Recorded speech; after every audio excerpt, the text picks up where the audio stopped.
welcome to another episode of Brews and Eats with Badass Peeps. My name is Judd Haley. I'm a singer-songwriter and your host today. Today, we're checking out the Borough, and we got our good friend Travis Lorentson waiting for us inside. Join us.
Today we get to sit with Travis Lorentson, a multi-instrumentalist hailing from Minnesota. For the last 15 years, Travis has performed as a professional musician.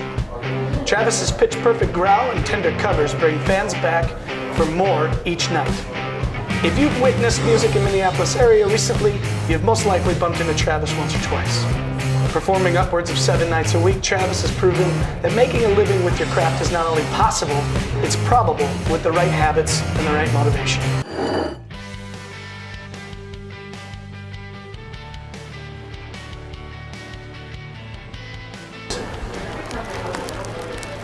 It's got like a sweet taste to it. Yeah, I really like the crunchiness of the bun. The lamb is super tender. It is. I thought it was a coleslaw at first. Let's start with you filling in the gaps. After I'd graduated college and everybody at that time had forced people to do technology, some type of technology, whether it was networking or computer administration, because that was going to be big coming out of high school and college, and I realized at a really early age that's not what I wanted to do, and that music was definitely the idea. But I didn't know how it was possible. And actually many people tell you that it's pretty much impossible. Like getting into comedy or getting into music is a really bad idea. Yeah. But I definitely wanted the challenge. So I guess to kind of fill in the gaps, it was more or less figuring out how I can provide live music and entertainment to people in Minneapolis and St. Paul area and Minnesota in general, and even further, that haven't had that experience before. Because there's plenty of musicians everywhere, you know, and it's easy to just kind of fall into a norm with other people while watching them and then just kind of like doing the same thing they do. So I kind of found an angle with volume control, smaller venues that didn't normally have music, and capitalizing on it, and then adding new guys, adding more guys, and then constant, you know, rehearsal and get-togethers with people, and then picking up as many little tricks of the trade that I can from any musicians, and then applying it to mine to create my own style, my own being. So the hardest part, I think, was the confidence side of things. I know you know just as well as I do, when you're younger, you don't have a lot of confidence. And that shows when you're doing live entertainment. So when you want to do something that's entertaining, not only entertaining, but worthwhile to come back and see again, you have to really give it your all every show. And so it's easy to make it plain and simple and just get through the motions, get your paycheck and walk away. But to kind of push yourself above the other musicians, give somebody a show as well as not only just playing but entertaining.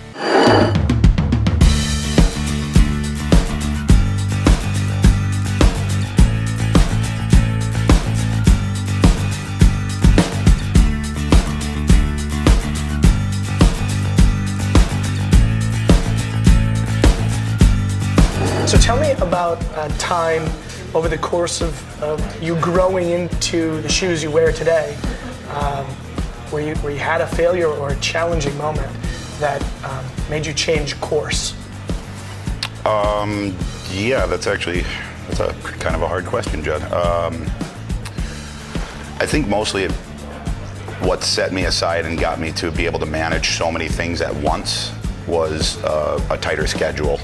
Something, because it's hard when you're self-employed to be like, I'm going to get up at 10 today, I'm going to do a bunch of stuff, you know, and then I'm going to take my little lunch break, and then I'm going to go to rehearsal, and then I'm going to go play my show. That's not how my day goes ever, you know. There's things that pop up, but you try to keep as tight as a schedule as possible. I think really, as simple as it sounds, Google Calendar changed everything. It made me be able to communicate with other musicians that have their own calendar set. Mine as well. That burger's amazing. It's so good. About 4 years ago, I was seriously considering, like, this is enough. I've dealt with enough people, enough Bring venues. us in.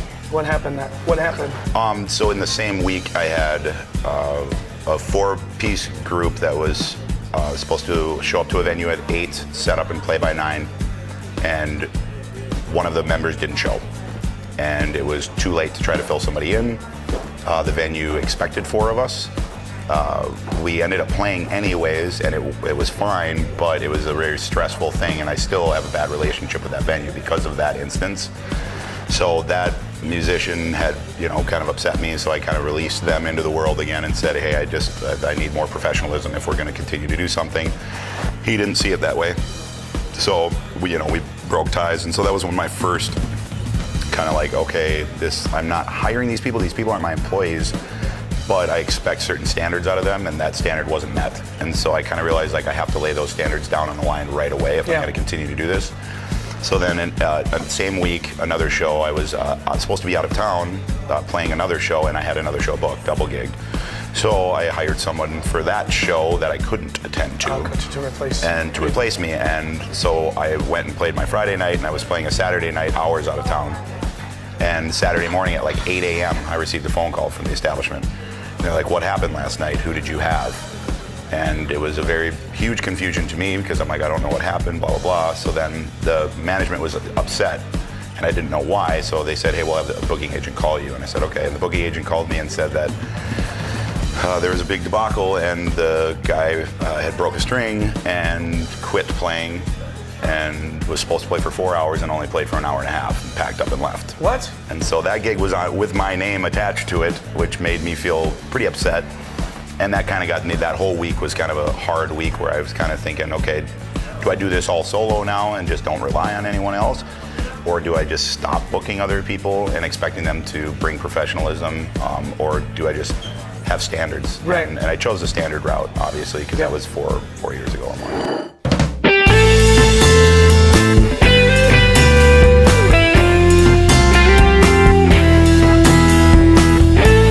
We dived into it a little bit when we talked a little bit more about you. But I want to know about that exact moment when you decided that opening up the T-Lore Productions, when was that aha moment? Like that exact moment when you were like, you know what, I gotta go this direction. It was more or less of an aha moment and more of a, oh wait, they're gonna pay me for this? And I'm like, okay, I'm gonna have to have something, because I remember the first time somebody's like, hey, can you fill out a W-9? And I'm like, sure, and I go to fill out my social, and they're like, oh no, we're gonna need an EIN. And I was like, okay, I'll have to get back to you on that one. I have it, so I just forgot it. Yeah, I just did that at home. Let me just go grab that real quick. So, but yeah, and then I went back with the EIN, and pretty much that was the aha moment. If I have a more professionalism side to what I'm doing, then people that I'm working with are gonna allow me to do more professional gigs. Because at first it was, whatever, it may be a small check that never amounted to enough for me to get 1099 or get, sought after for tax purposes. So I just kind of rolled with it at first, because most venues I was only playing one gig there, maybe a month, or if that, maybe once a year even, and then doing 20 or 25 gigs. And then so the amounts never added up. And then once they started to mount, it was the time to start accounting the financing and figuring out how I'm going to do it more professionally so that I can present myself more professionally.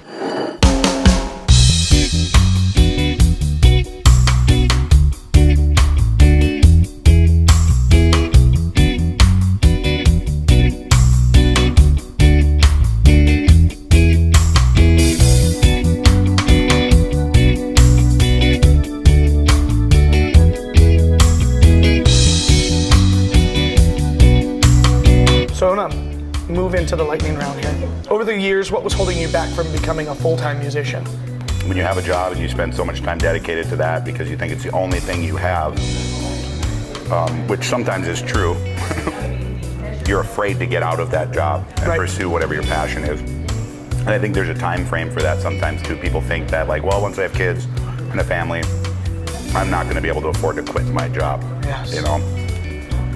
But I think being able to do that and jump in with 2 feet to something that you really want to pursue, it's as cliche as it sounds, is you do something you love and you never work a day in your life, you know? But you have to spend probably a good 20 or 15, 20 years doing something you don't really like to fund what your passion is and then jump into it.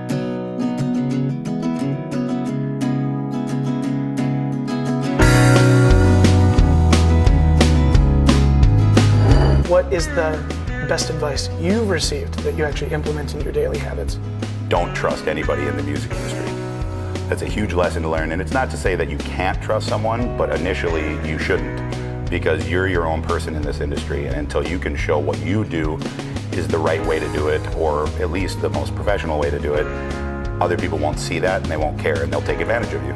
And that's a huge lesson to learn, because if you think you've got it all figured out and you're the most knowledgeable and the best person in the room, you're most likely going to get taken advantage of. Right after I quit my job, it was not going very well. You know, everything was kind of crumbling underneath me, and I was kind of getting panicky, and I was worried about my schedule because I hadn't had a lot of gigs booked out, you know, for the near future. And a friend of mine that I had talked to, who also pursued what he wanted to do in life, had said to me, you know, sometimes you got to take a step back to take 2 steps forward. And that one was huge for me because it allowed me to realize that I might be crumbling a little bit right now, but I still have to do what I want to do to make this work. And sure enough, you know, 3 months later, it was completely flip-flop. But it was the first, 3 to 6 months that I quit my job that really I needed some words of inspiration like that to help me keep going.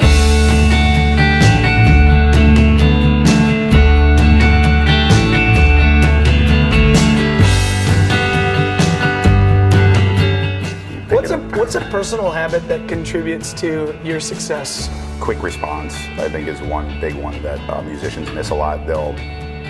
Even if I can or can't do a gig, I'll let that person know right away. Yeah. So I think that is lacking with a lot of musicians that I work with, people that I've worked with in the past. Yeah, high communication is huge. Even if somebody gets frustrated with you because you're texting them 10 times a day, more communication is better than less or none. A lot of the times when there's a gig that pops up, because there's a lot of flash gigs that'll hey, we're missing a guy tonight, we really could use you. I'll call them up and be like, hey, I'm not available, but anytime this happens again, please contact me. Right. And they do. Right. You know, but if you just don't respond, or you're like, well, I need a couple hours to think about it, well, you'll forget about it, you won't respond, and then the next time that gig opportunity comes up, they won't contact you. That's right. You know, because they didn't get any type of response. So that's right. Communication is huge. Well, Stanley was a bullet load and bullet on his life. Bullet around Chicago. This is my favorite round, favorite part of the lightning round. What are you currently listening to? I just picked up Charlie Parr's new album. Okay. Dog. Which is excellent. I don't know if you've heard his material before or not. As a local guy, he's awesome to listen to, especially like this format, like interview-wise too. He's very humble and down to earth, and so he sparked me years ago, and I kind of didn't listen to him for a while, and then I got that, or found that album on Spotify, and it's on nonstop. It's so good. It's excellent life learning, storytelling type of stuff. I also have been listening to Portugal the Man, that new Rebel song, if you've heard that. I haven't.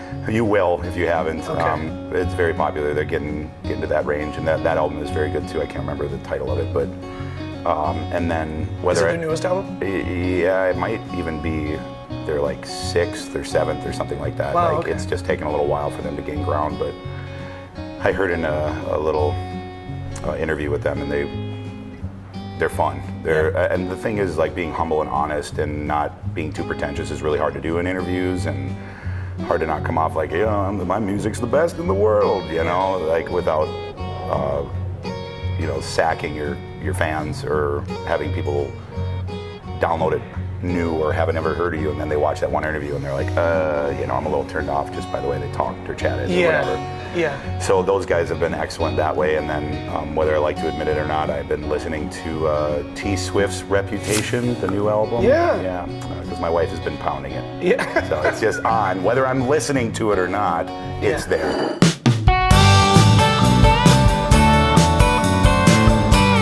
If you could recommend a book or a documentary, what would it be and why? A book I found, which there was a little blurbs on it on NPR when I was listening quite a while back, 6 years or so ago, and it's a collection of poems, and it's called How to Be Perfect by Ron Padgett.